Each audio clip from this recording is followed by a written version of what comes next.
WCY.TV network.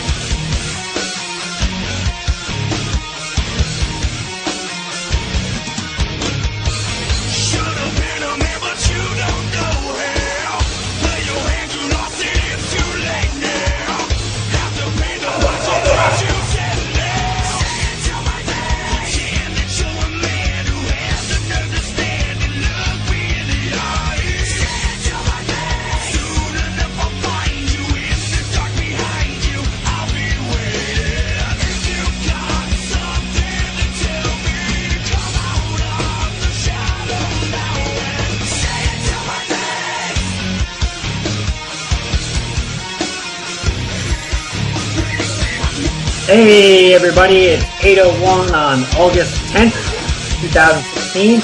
I'm here, and I think we still got audio going.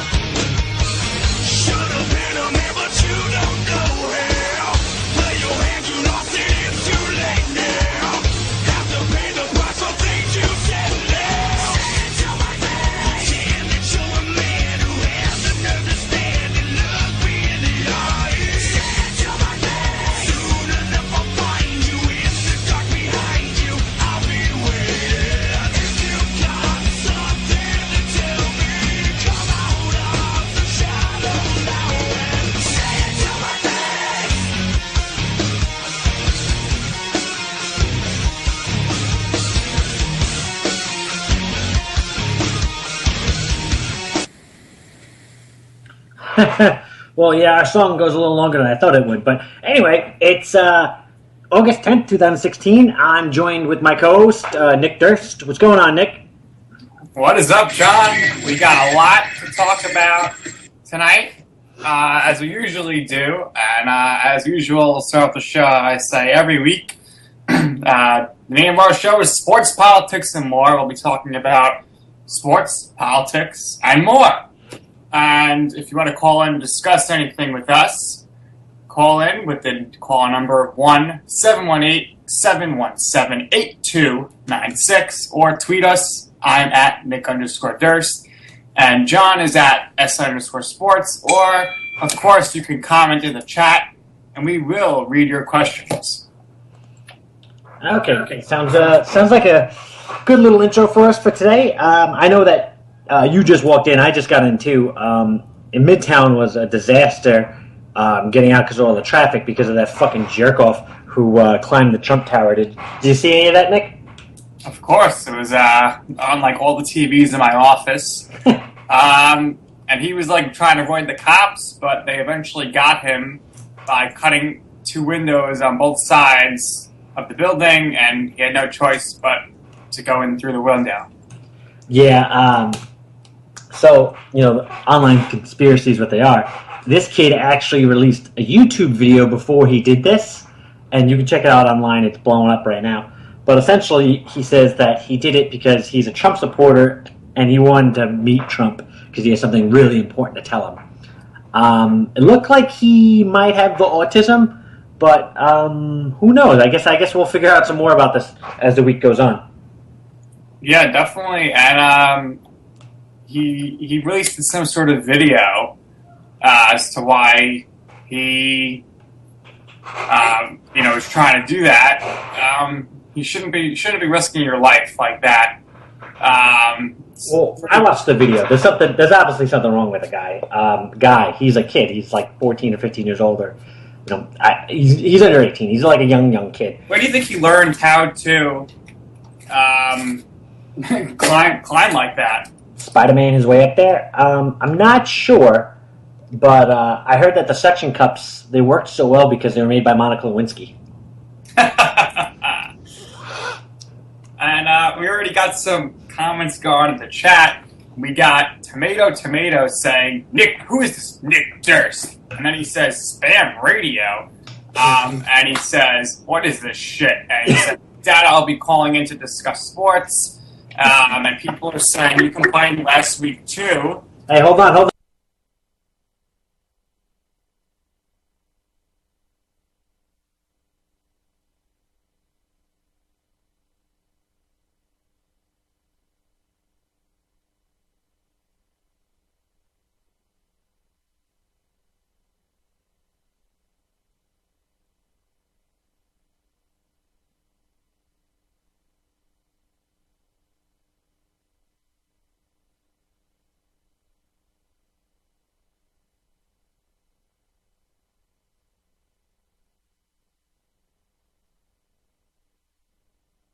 Hello.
Hey, I guess we're back on the air now. Let me try to add those two guys as well. I think Skype had some sort of update where it's fucking with us right now for whatever reason. But let me add these guys to the call. Hey, can you hear me? Yeah. Anyway, so they'll be on in a second. I think the first thing we really need to address um, has to be the Trump stuff that happened this week.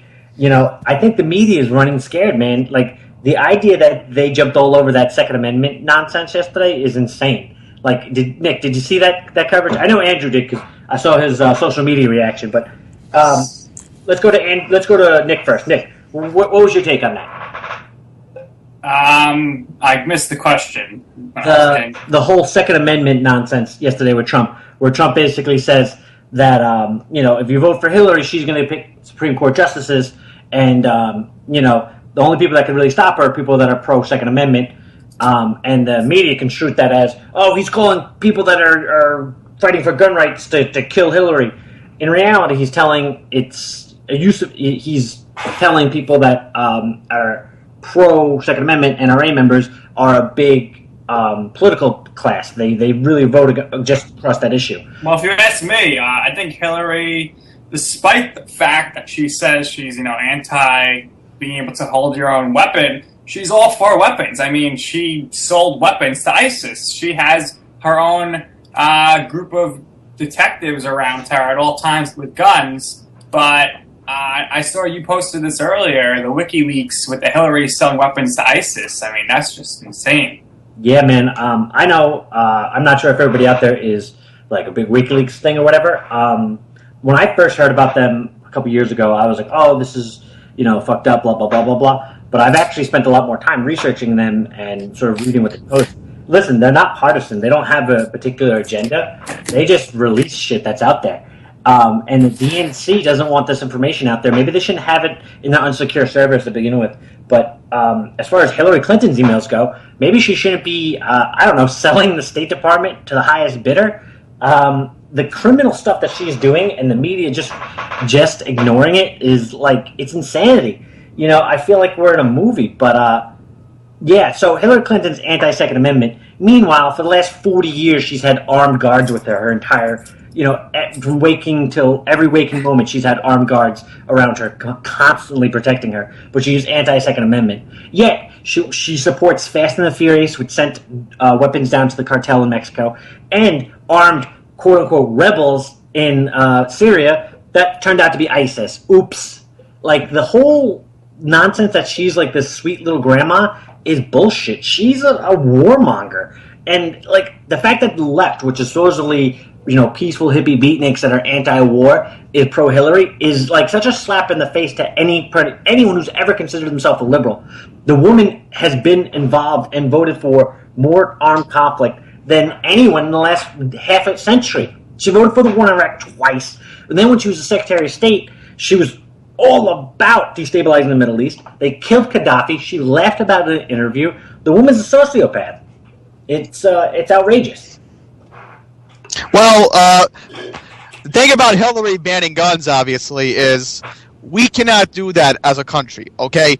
Let's be straightforward, straight honest here for a sec. If we take away the Second Amendment, the United States of America is going to be a dangerous, and I mean very dangerous country.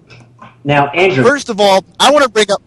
Yeah, go on ahead, JT. I want to get your take on Trump's comments yesterday. Did you think that he was calling for the assassination of Hillary, or do you think that he was just making a statement about a voter bloc? Well, I'm still confused about the whole situation, and obviously I disavowed the comment, obviously, but I understand that the pro-Second Amendment supporters are going to vote for Donald Trump, obviously.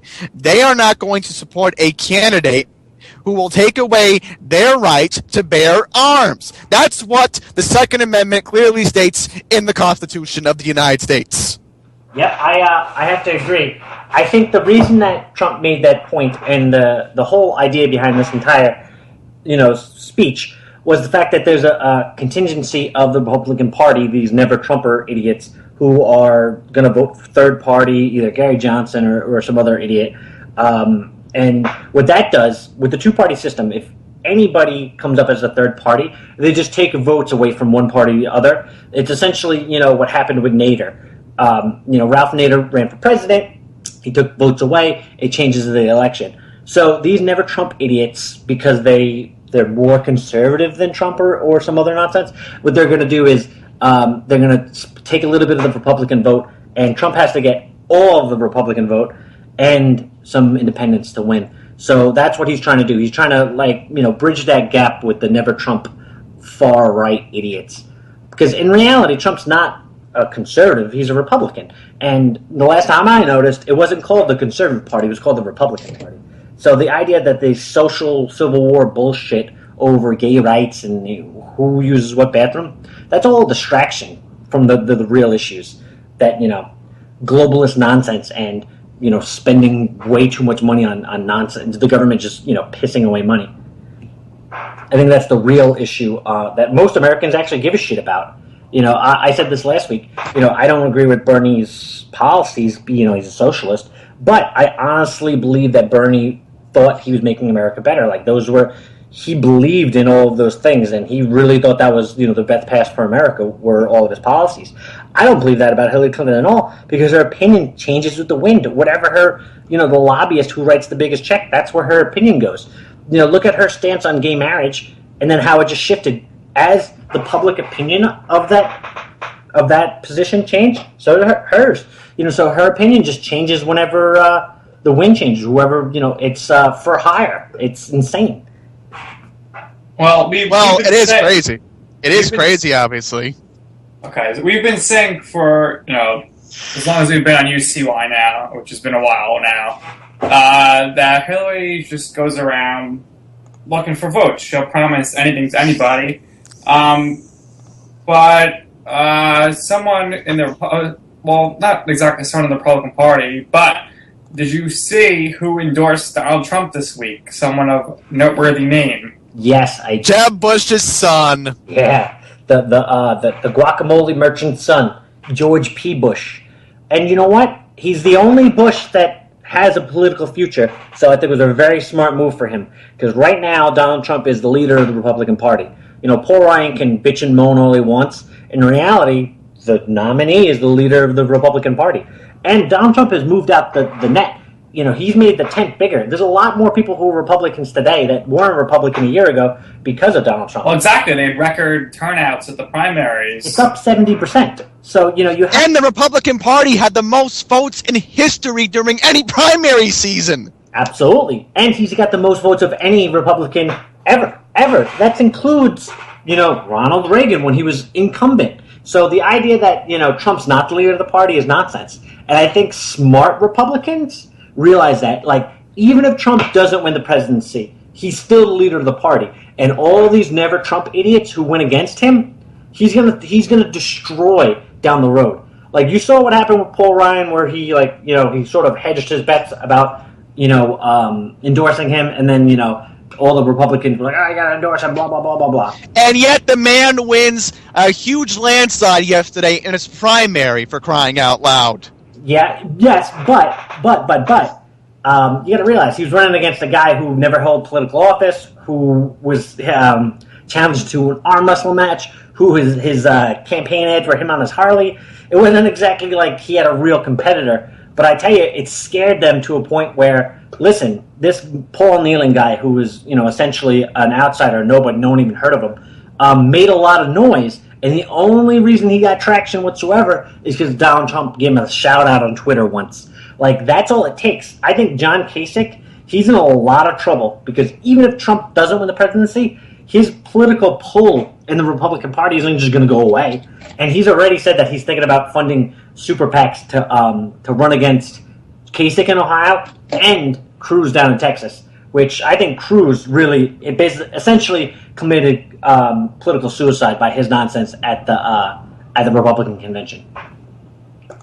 Yeah, Cruz, he was just looking out for himself.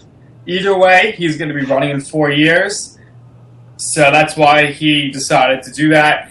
We have a comment in the chat, and please, everyone, once again, we're sorry for the technical difficulties. Hopefully, we'll get the hang of the Skype with the calls, and we won't get screwed up going forward. But we have some comments in the chat. The one of note here was from Otto, and he says Hillary will drink the hot sauce if you vote for her. So at this time, we're going to ask that you please send in your comments as to things Hillary Clinton would do for your vote. And if you want to send me any tweets, I'm at Andy's Randomness. Nick, obviously, you can give your Twitter address if you like. Yeah, well, if you were listening to the beginning of the show, John is at S_sports, I am at Nick_Durst, and that's where you can reach us or comment in the chat, or of course you can give us a call, 1-718-717-8296. Please give us a phone call. We've been on the air for almost a month and we haven't gotten one single phone call. Please call us. Come on! Got a crazy fan on the line here with us, John. Yeah, that's not true. I got a phone call last week. I hung up on him. I didn't know what I was doing. Yeah. So, Nick, tell me about the Olympics. So, I have a couple stories that I read about the Olympics, but they're all about politics. Right. Give me the debrief of what's going down. The first story I want to touch on, it's kind of crazy and just goes to show you about this day and age, our society. Did you happen to see the fencing match where the guy lost because his pocket got hit and his iPhone came out of his pocket in the middle of a fencing match in the Olympics? His iPhone comes out of his pocket and he lost because of that. I did not see that, but you're about to fucking compete in the Olympics. Could you put your iPhone down? Could you not catch Pokemon just for a little while? Jesus Christ. And then the other story there, before we get into sports, is did you see what happened to the diving pool? No, I didn't. It turned totally green. They had to stop the events. There was like some sort of algae that got in there somehow. And that's pretty much what all we heard, what we were expecting to happen within the Olympics. So poor job on the Brazilian Olympic committees. So did you hear about the controversy with CNN saying that Michael Phelps shouldn't hold the American flag at the start of the Olympics because, quote, he's a tall, rich, successful white guy. That's the last thing he needs. He should give it to Muhammad Baba, the fucking Muslim fencer chick. Did you hear about that? She lost. I did a video on her at work. I published it. and she lost because she stepped out of bounds. Yeah, she lost. She sucks. Michael Phelps is, no lie, the best Olympian ever. Why would he not hold the flag? Why would you give to somebody who's never won shit? So Michael Phelps, first time he held the flag, and to hold the flag in the Olympics, you need to be voted in by your peers. Everyone that's a U.S. Olympian, that means the men's basketball team, the golfers, the track stars, everything. The shooters. They voted for Michael Phelps, the greatest Olympian of all time. Think about the opening ceremony when he's walking in the stadium. All the people from our country and other countries were probably looking for him. They wanted to see him. Other than Carmelo Anthony and Kevin Durant, he's the biggest person, the biggest name there. So he deserves to bring in the flag. It's just nonsense that we should, your personal achievements should take a back seat to the idea that, diversity, blah, blah, blah. So anyway, because of this idiot, I think Don Lemon, I think it was on CNN, one of those idiots, she's gotten a lot of attention. So if you follow me on Twitter, you'll see that I was bashing her on Twitter. If you go through her tweets, she's like a real gigantic piece of work. She's gone on to say about how she's not proud to be an American and how she's fearful for her life in America. Like, are you fucking serious? Like, because you wear a burqa, you're worried about your life in America. Can anyone tell me the last time there was a hate crime where Islamic phobia took crazed and we killed Muslim women in the streets? I don't know any of that. But I can tell you right now that today, somewhere in the Middle East, in one of those shithole countries, that a woman was beaten, killed, acid thrown in her face, maybe even crucified, because that's what ISIS does to people now. So, and who is ISIS? Well, don't forget Israel. Don't forget Israel. Every day you have innocent Israelis getting killed by Palestinian terrorists who also believe in ISIS. Yeah, I don't know if you've heard this, Andrew, but Nick certainly has. I don't believe in that whole Palestinian bullshit at all, because if you want to take the history book out of it, and that's exactly what they want to do. Well, before Israel was a country, blah, blah, blah, blah. Yeah, before Israel was a country, Palestine wasn't a country either. It was owned by the British. After World War II, they gave it up, and they gave it to the Jews. It was never the Palestinians to begin with. And the idea that they're quote-unquote refugees is bullshit. And the same idea is you have all of these Arab neighbors who are all Muslim, who all share a culture with you. Why haven't they taken you in? All this, propaganda of like do the right thing, all this other stuff. We're the only people that are held to it, and by us I mean the West, Israel, Europe, and America. Everybody else, Saudi Arabia is making $1 billion a day selling crude oil, and they have a crazy surplus of money. Why didn't they take in the Palestinians ever? Well, let's talk about another country that's oil hungry and starving their people to death. Venezuela. Oh. Venezuela, for crying out loud. Yeah, so whenever you see these stupid rich white kids with their, Soviet Union t-shirt, I'm an anarchist, blah, or I like socialism, democratic socialism is the only way, blah, blah, blah, blah, blah. Point to any country that has ever had a socialist government that's worked out. Because they don't work out. Because it's not in human nature. If you pay a janitor and a doctor the same amount of money, you're not going to have any doctors. It's human nature. And what eventually happens is it crumbles down to the end. And now hyperinflation has taken over Venezuela. Venezuela has oil. And they have lots of great natural resources. They should be a very prosperous country. But because they, have shit governments that are super corrupt and socialism that's bankrupting themselves. They're in the same boat as their neighbors in Brazil. Brazil actually has a little bit more of it like a military take over the country problem, but Venezuela has a much worse, we don't have any fucking money or food problem. We got some comments in the chat. Just going back a little bit here. Don Lemon makes me want to use firearms in my home. Otto, Rockstar is calling Andrew Hulk Boy. Everyone's saying, "What up, Hulk Boy?" And the overall consensus is Andrew needs to calm down. Okay, so I'll be calm, I promise. so they agree with CNN being a huge pile of shit, and that Andrew needs to stop being Macho Man Savage and be. Right. No. So back to the Olympics. The best story so far, I think, other than Phelps just dominating, would be Lily King. She's a swimmer. Before I explain this, have any of you heard about this? I saw a picture where she met Phelps. Is that the same? That's not it. So it's the same girl, maybe, but so Lily King. She was a computer swimmer. Competes in the women's 100-meter backstroke. So in the heats, so before, or rather the semifinals, so there's two separate semifinals of 8 and 8. The top 8 overall get to the finals. So in the first semifinal, Yulia Efimova of Russia won, okay?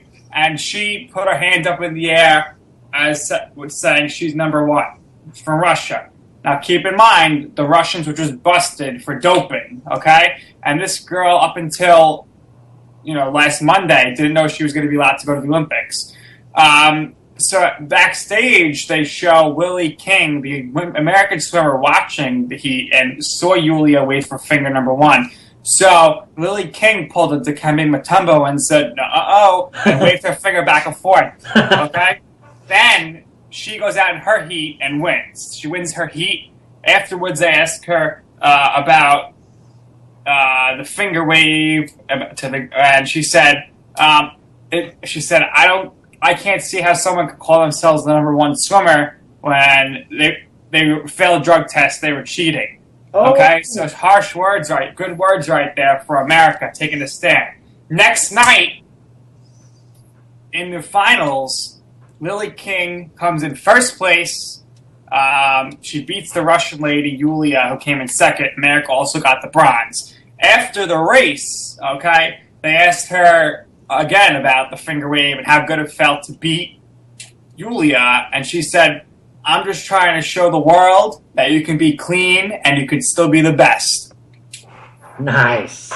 Way to stick it to her. I feel like, So, Nick, I'm a little bit older than you, but I'm not that much older than you. But growing up, like the de facto bad guy was always Russians, right? Yeah, you remember that.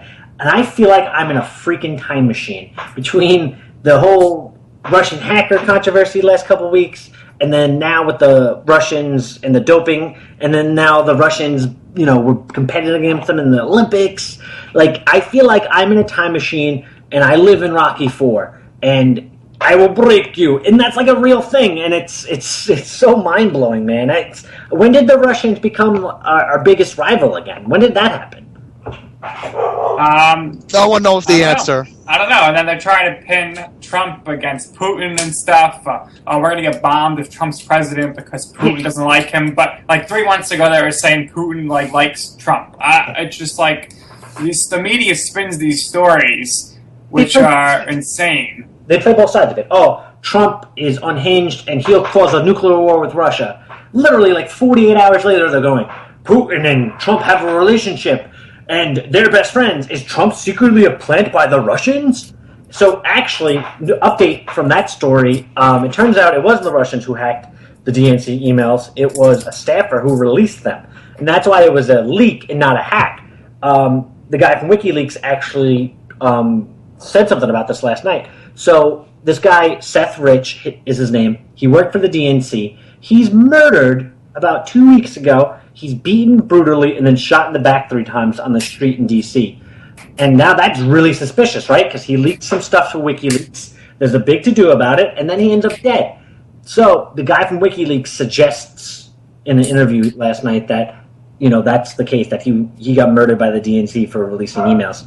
And most people were like, blah, blah, blah. What does the WikiLeaks really know? They also offered $20,000 reward for any information that leads to an arrest.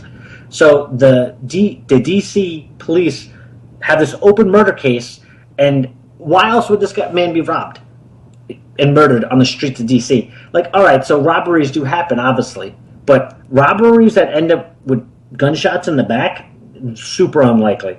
You ever hear of like a crime of passion versus a robbery? A lot of times robberies are stabbings, maybe even a shooting if there's like a struggle. But a beating by multiple guys and then shot in the back, that's a mob hit. That's not a street level robbery. It's insane. So, the idea that the media will just ignore this, so more emails came out yesterday that link Hillary's top aide, who does not have a security clearance. She was using the email server, which is illegal. The media, refuses to talk about it. Drudge Report is like the only major outlet that talks about any of this stuff now. I used to hear the mainstream media, blah, blah, blah, and I would think that it was, like Republican nonsense, just crazy partisan BS. But I gotta tell you, this news cycle has really opened my eyes to the fact that it is absolutely true. Well, guys, I want to read you this comment in the chat right now from Baconator1000 that says, Putin-Trump alliance, the biggest team-up to ever hit the WWF. Well, it's WWE, by the way. Nick, your reaction?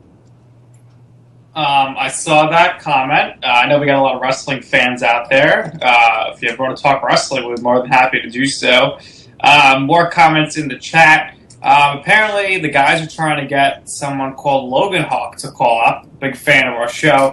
And he claims that the number is not available, and we keep sending him to voicemail. That's not true. Call up. We'll take your call. Obviously, we have a caller on the line right now, Andy. And we're going to take your call. We're not avoiding calls. We'll take any calls. We're not Hillary Clinton. We'll take all questions at all times. I will not have a seizure. I'll answer anything. Do not care. But apparently they're saying our call is not available. Maybe you can only have one caller at a time. I'm not sure. No, we can have multiple callers because I've done the multiple callers before. Listen, guys, try back because I'm not actually getting anything. But you can always call me on Skype as well. So my Skype is actually continual.condition because that was the name of the old show, and Jonathan James Kramer made this account for me. So if you want to, you can call me there as well, and I'll add you to the call. You can call the phone number with your cell phone. It actually says that I have 4 people on the call right now, so maybe there are somebody here. I don't know. Interesting. Back to the Olympics. Though another big story is Chad Leclos, a South African swimmer. You probably saw the meme or the picture of angry Michael Phelps' face. Did you see that going around Twitter? Of course. So that happened because Chad Leclos backstage, I say, but it's really like whatever, behind the stands in the warm-up room, stared down Michael Phelps, and Michael Phelps just didn't even look at him. So, we got the race yesterday, and shockingly, Michael Phelps won, and Michael Phelps was so fired up, and Leclos was in the lane next to him. He was just like, he was doing the Rock, just bring it to the guy's face, and he put his finger up number 1. And you know what? It's about time that Michael Phelps actually acknowledged that he's the best in the world at what he does. Yeah, I was never like, oh, I hate Michael Phelps, can't believe he smoked weed, blah, blah, blah, blah, blah. But he kind of reminded me of, like, Eli Manning, like one of those guys who's a very, even doesn't matter what he's achieved, he's been very reserved. I like this new side of Michael Phelps. He, like, grew out his facial hair a little bit. He seems to be a little bit more of a douchebag. I really like it. Listen, he has more medals than a lot of countries. The guy is, hands down, the best at what he does. Ever. And, the idea that, did you hear the story about him in this Olympics? He wasn't even planning on it. And then, he was retired up until about a year ago. Yeah, and he's like, you know what? Fuck it. I guess I can still do it. Might as well. Gold medals. Like, that's intense. That is intense. Yeah, he's amazing. He's truly amazing. And, swimmers don't get enough credit. They are just tremendous athletes. The amount of stamina you need, and these guys are swimming like 3 to 4 races a day. Yeah. Just to not lose your breath is amazing. And John, you told me that to get in the Marines, they made you, what did they make you tread water for like 30 minutes and you were like dying? Yeah, so they have, in the Marine Corps, they have a bunch of different things called CWS. It's Combat Water Survival. And one of them, like the bare minimum is you have to like tread water for 5 minutes, you have to swim 500 meters, and you're in boots and utes, which is like your cami top, cami bottom boots. And then they make you jump off I think it's like 18-foot diving board, and you have a pack, Kevlar, your helmet, your bulletproof vest, and your weapon. And then you have to tread water, I guess, for like another 5 minutes with all that shit on. It's fucking intense, man. Swimming is a fucking break-off. It uses like every muscle in your body. It's really, really intense. That's why those guys are like super ripped, because it's like so many calories, just because it takes so much of your body. You know, it's really core strength. It's, you know, breathing endurance. These guys are phenomenal athletes. I would say there's a really, really good argument to say that Michael Phelps is the best athlete on earth right now. Yeah, I wouldn't really argue that. Obviously, you got LeBron James up there with him. And people will say Usain Bolt's the greatest athlete. Why? Because he can run really fast for 100 meters? It doesn't mean he's athletic. Yeah, I like Usain Bolt. I think I don't know if you've ever seen this, but he's actually really respectful.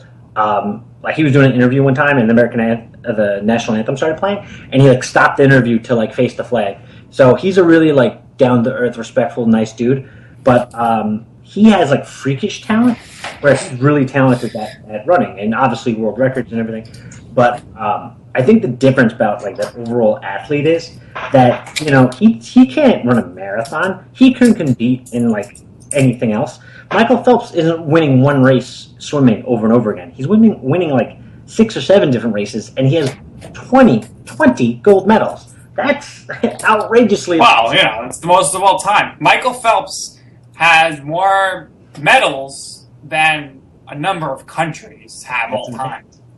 You know, if Usain Bolt gets 10 gold medals in the next 2 Olympics, then we can talk about it. But until then, it's Michael Phelps, hands down. I think the reason that people say that about Usain Bolt is because, you know, it's easier to notice because it's running, and you can run, everybody can run. You see somebody running all the time, and to see him run and beat people is like, it's more relatable.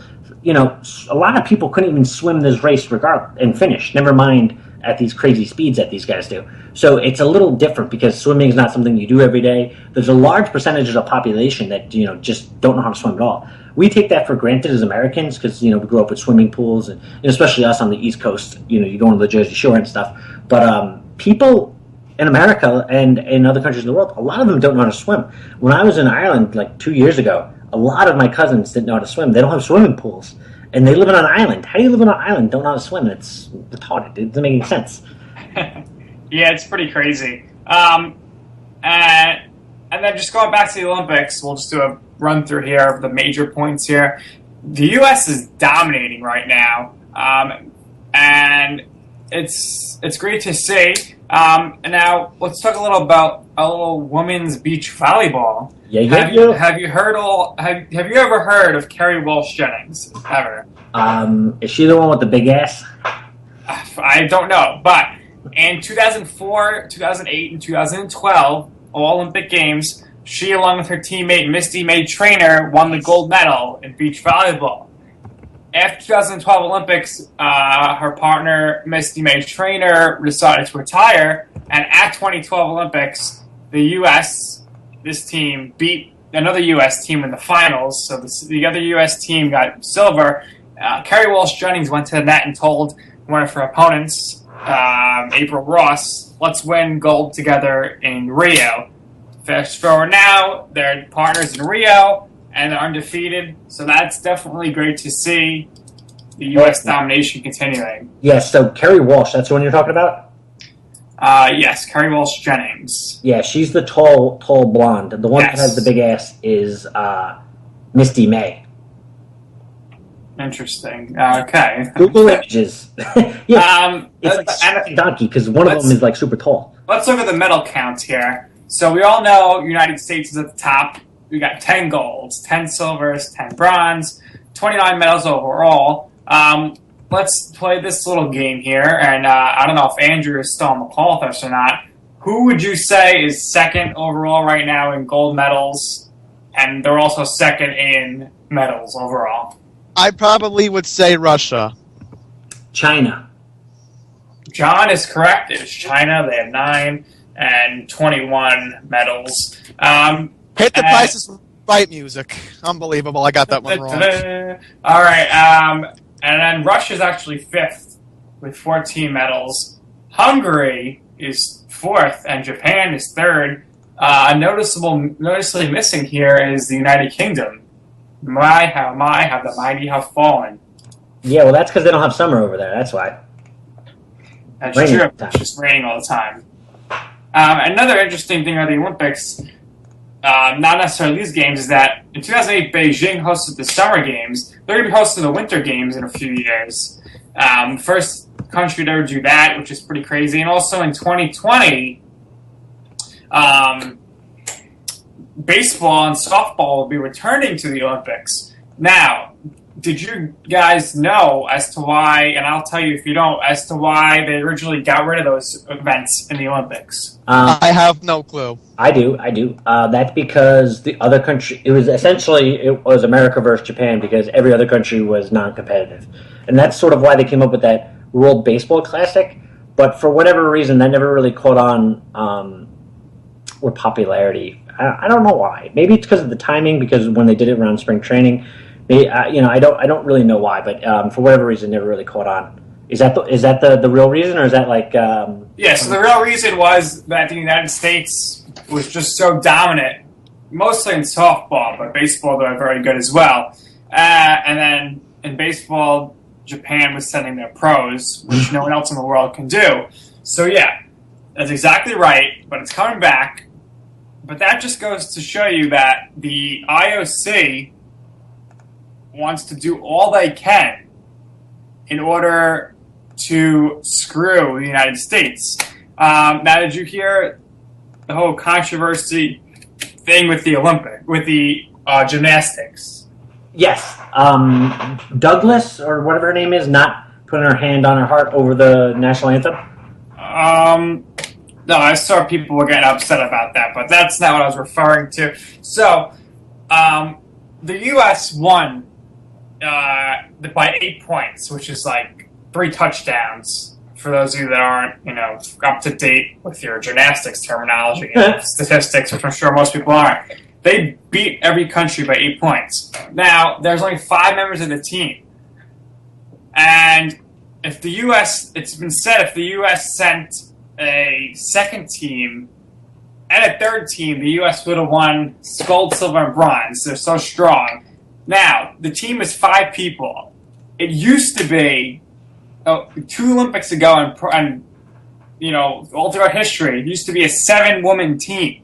And because the U.S. was dominating, go back to the Nasty Lukin days, the IOC said, no, it's only going to be 5 people now, trying to give the U.S. less of an advantage because they're so deep.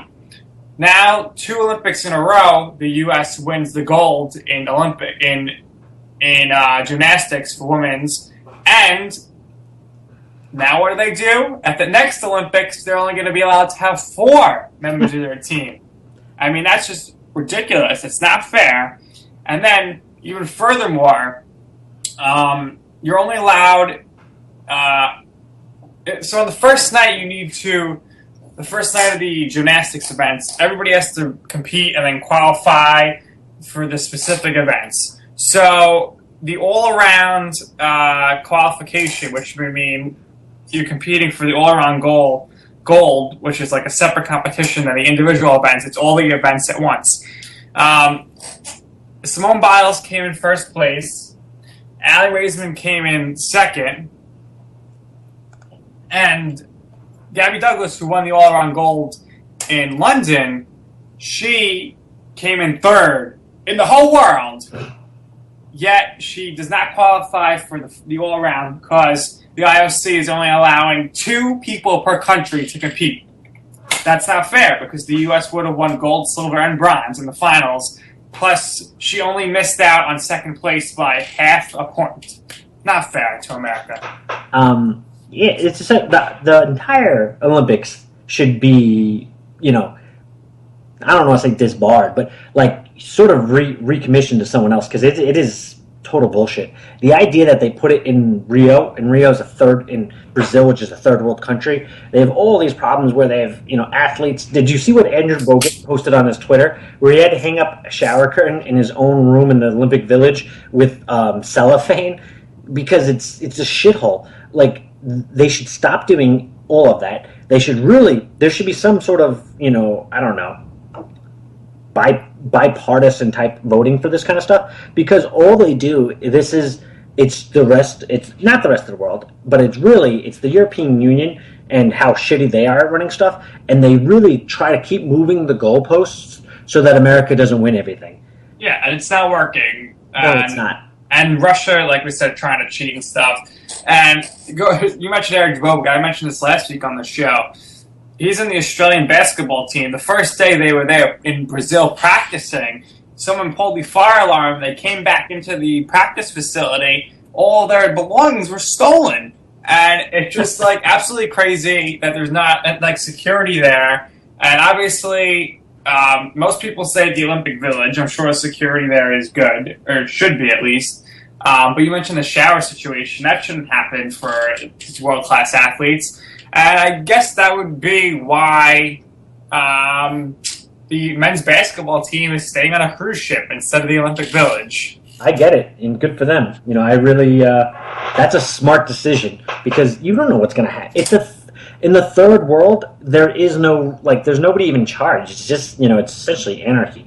What I think they should do is, I think the Olympics should be permanently, every single Olympics should be in Greece. That's where it started. We can really build up the infrastructure. It will fix their shitty economy. Now, Greece is broke, but at least it's not, they're broke from, the EU and, sort of like the welfare state. They're not broke from corruption and generals overthrowing the government and stuff like that. They should do all of, I would say all of the Summer Olympics in Greece, maybe do the Winter Olympics in Moscow or something. I don't know. Something. Well, we have a comment in the chat here from Otto, sort of the same lines as you. He said all Olympics should be in Greece and Canada. So Canada for a Winter Olympics. The Canadian Olympics in British Columbia, I believe Vancouver, were very successful a few years ago. Yeah. I would say you need to have the most successful Olympics are those that are lined up with either Europe and the Americas time wise, and because it just works better for television, people get more invested, and these countries, not South America though, are more equipped to handle these big events from an infrastructure and a security level.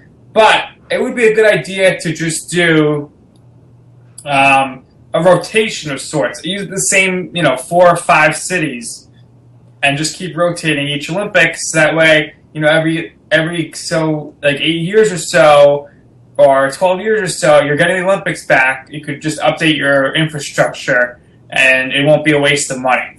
Yeah, you know what? I like the idea of making it sort of like the Super Bowl. So the Super Bowl is it's in 8 different places and sort of just rotates. But the idea is the location should never really mess with the who should win and who shouldn't. So you know how they're having the World Cup in Qatar? You're going to play soccer in 115 degrees? Why are they doing that? They should have the Olympics in places where it's essentially a neutral site for all participants. And, when you have it in the third world with freaking Zika virus everywhere and people robbing you, that's not a neutral site. You know what I mean? It's insane. I'm not saying it gives anyone a particular advantage, but it's certainly a disadvantage to a lot. It's something that, the athletes need to overcome, and it's unnecessary. You want the venue to be as neutral and to be unbiased and ineffective as anything. You don't want it anywhere where it's war-torn, and you certainly don't want it anywhere where they you have totalitarian governments that are executing gays or treating women fucked up. The idea that we're having anything in Qatar is a complete outrage. Nick, I don't know, did you notice that picture of the Egyptian women's volleyball team versus the German women's volleyball team? I did not, but I can only imagine. So it was floating around everywhere. It was on the front page of the BBC, and it was like two different cultures attack, blah blah blah, and because the women in the Egyptian culture are in a full hijab, Right. they're just like Teletubbies. It's the whole. And you know what's crazy? I don't know if you watched any of the men's or even the women's indoor volleyball, the team ones. Those guys and ladies are so tall, and they're jumping over the net. The net is like 12 feet high. They're jumping higher than a basketball hoop. It's insane how athletic these people are. But that's the beauty of the Olympics. We get to see all these unique sports that you don't see on a daily basis or a yearly basis, and you really have to admire their athleticism. Speaking of crazy sports you don't get to usually see, did you see the Brittany Griner story today? Brittany Grinder? Yeah. Brittany Griner? What happened with Brittany Griner and Grinder? She challenged DeMarcus Cousins to one-on-one. Who do you think would win? I think Brittany Griner would win. Absolutely not. Listen, DeMarcus Cousins is a nutcase, and he's probably a 3-year-old mentality-wise, but the guy is arguably one of the best centers in the league. She couldn't even play in the men's league. She's a bum. You know, well, she's very dominant for a woman, though. Exactly. The idea, and this is like the same discussion that stupid ESPN has every year. Could Alabama beat Jacksonville? Like, could the best college team beat the worst NFL team? Can Kentucky beat the 76ers? Yeah, they have the same argument every so often. Listen, Brittany Griner was great against girls. She couldn't play in a D League game because honestly, if she could, you don't think one of these teams would give her a chance? Because if you're a team that can't draw, and there's a lot of teams out there that don't draw well. You don't think having the first female blah blah blah would draw? Of course it would. The problem is she'd get embarrassed out there on the floor. Everyone would know it was a publicity stunt. Yes, she's not tall enough to be in the NBA. She has to play point guard, and her whole game is she's a big.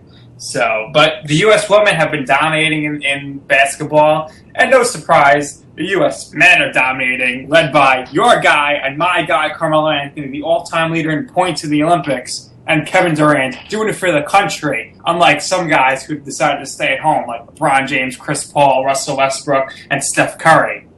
Did you see Carmelo Anthony with a puss on his face? Like he's in a bad mood at the Olympics. Did you see that? I did not see that, but of course you found something wrong with Carmelo Anthony. No, nothing wrong. They showed pictures of them on their luxury yacht, and he's wearing his douchebag hat that he always wears, the Indiana Jones fedora thing, and he's everyone else is popping bottles and having fun, and he's in the corner.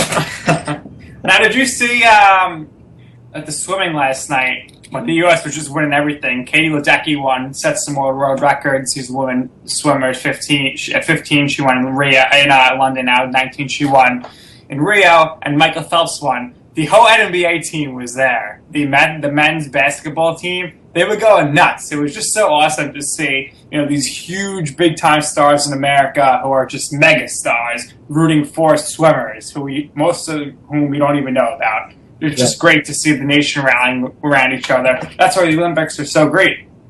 Yeah, I'm actually really excited about baseball being in the Olympics again because the World Baseball Classic, it's at the wrong time. And, the vast majority, the American team was cool and everything, but, the vast majority of guys, it's minor leaguers. And the problem is, with the American guys, I don't understand why these guys that aren't playing, like Trout and Hopper, they got to be there. They got to play for America. But speaking of, and I would love to just talk about this more, running up against time here, though. But we did mention baseball. So how can we talk about baseball without talking about Tebow time? Tim Tebow trying to make the move to the MLB. How do you feel about that? Listen, I've always been a Tebow fan. I think he's great. A lot of those religious guys are just full of shit. You know what I mean? They're bullshit artists and scam artists. I honestly believe him. He's genuine about it. He's never dropped this act. He's always sort of been who he is, and I like him. I think he should have got a shot in the NFL. Well, I don't understand him and Vince Young. Vince Young, I'm sure you know who he is, but for those who don't, went to Texas, won the Rose Bowl, won the BCS, and then was in the Titans. Him and Vince Young are the two winningest quarterbacks of all time when you combine college and NFL. And both of them didn't get their fair shake in the league. All they did was win, and yet they're out of the league. It's not fair. It makes no sense. Well, Vince Young got a lot more of a shake than Tim Tebow did. Tim Tebow, his last game in the NFL is him winning a playoff game. Who goes out like that and doesn't get another chance as a starter? That's insane. Like the idea he beat the Steelers in a playoff game, but scouts watch him work out and blah blah blah blah blah. Like, listen, there's a lot of quarterbacks that put up worse numbers than Tim Tebow, and they just constantly gave him shot after shot after shot. They just drilled him into the ground. A great example of this is Brandon Weeden. Brandon Weeden hasn't accomplished a thing that Tim Tebow has in the league, but he gets chances every year. Weeden's trying to do the opposite of Tebow. He was actually on the Yankees in the minor leagues, and then he ended up playing football. But I think that I would love for the New York Mets to sign Tebow, but someone's going to sign Tebow because you put him in your minor league stadium is going to sell out, and that's very rare that happens unless you're the Brooklyn Cyclones. My thing is this: did he play college ball? Is he any good? He did not play college ball, but he was all-state in high school, and he was very good, very powerful power hitter, you could tell. And Gary Sheffield, 500 home runs, his 500 with the Mets, said he was with Tebow in the cage, and he has it. Well, that might be Gary Sheffield trying to sign him because he's an agent. But I would trust Gary Sheffield if he could see somebody swing, because he had one of the most lethal swings I've ever seen. Yeah, it's one of those things that it's like that it factor. Listen, do I think that someone's going to sign him? Absolutely. More than anything else is that he's a draw, so he'll draw people to stadiums that they don't really draw at. But listen, hey, if you're a really good athlete, a lot of times you're a really good athlete in a lot of sports. Right. Look at Russell Wilson. He's won Super Bowls, but he also got drafted by the Colorado Rockies. Very true, very true. And just real quick before our show ends here, this will be the last show we do while Alex Rodriguez is on the New York Yankees. Sad to see him go, but hopefully the Tampa Bay Rays or somebody pick him up for next season, and he can make the Yankees pay both monetarily and on the field. I'm actually glad that Averoyd is going to get a chance to play somewhere else. I haven't been one of the people that killed him. He won the Yankees the World Series in 2009 on his back. Yep, absolutely. On his back. So all these Yankee fans that are running him out of town now are such hypocrites. Such hypocrites. How about Girardi saying A-Rod's going to play if he wants to play? A-Rod's like, yeah, I want to play. And then he sits him yesterday and today. But now he's going to play tomorrow and Friday. But they did this whole thing. Instead of just releasing him, they wanted to play Friday so they can get more people in the stadium. They know he's a draw. So absolutely. I don't understand why they didn't want to play him at all this season. I tell you right now, if the Yankees are rebuilding, Yankee fans are the worst when it comes to the rebuilding. They don't understand what it is to lose. Oh, we haven't won it in 8 years. Oh, boo-hoo. Yeah, welcome to my life. But I tell you, next year, they're going to have a young team that's going to stink. And you're going to watch Yankee fans, the tears will flood the city. They will cry their little eyes out. Let's hope so. That's going to just about do it for our show. Once again, we apologize for our technical difficulties. This has been Sports, Politics, and More. We're trying to work on the calling system. We'd love to get your calls in next week. If you want to check us out, again, John's on Twitter at @S_sports. I'm on Twitter at Nick